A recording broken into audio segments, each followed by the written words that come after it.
Welcome to today's video, where we're going to tackle a common issue that many of you may have encountered when working with portfolio optimization using the pypfopt library in Python.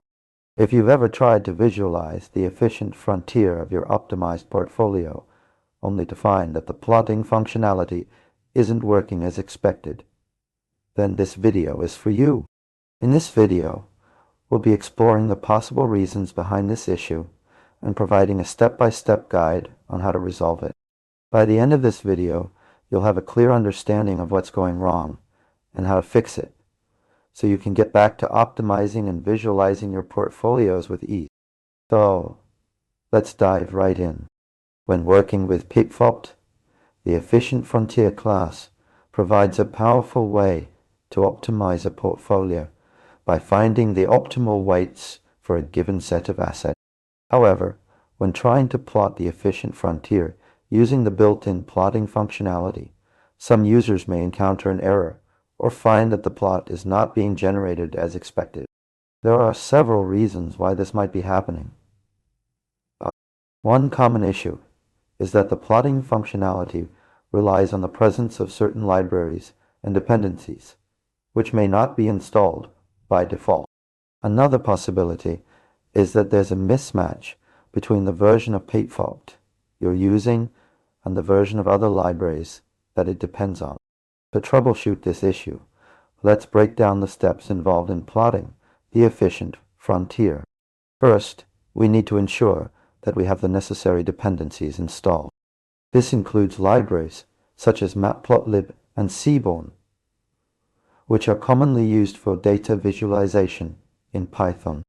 Next, we need to verify that our pypfopt installation is up to date and compatible with other libraries.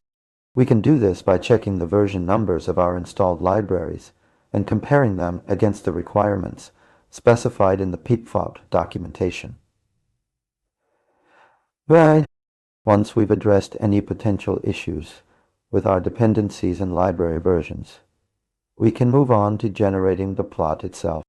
This typically involves calling the plot method on an instance of the EfficientFrontier class, passing in any necessary parameters or arguments as needed.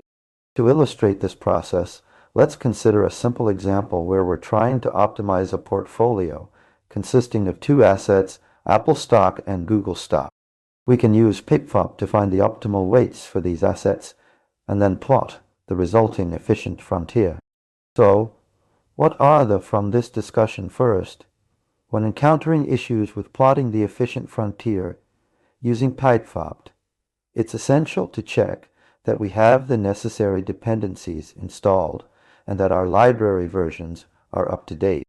Second, by understanding the steps involved in generating the plot, we can identify potential bottlenecks or areas for troubleshooting. That's all for today's video on resolving issues with plotting the efficient frontier using pypfopt.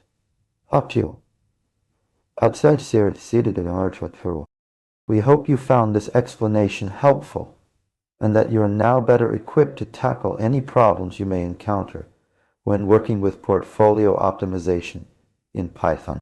If you have any further questions or would like more information on this topic, please don't hesitate to ask in the comments below.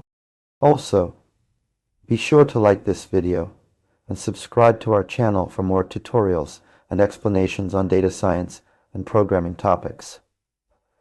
Until next time, happy coding!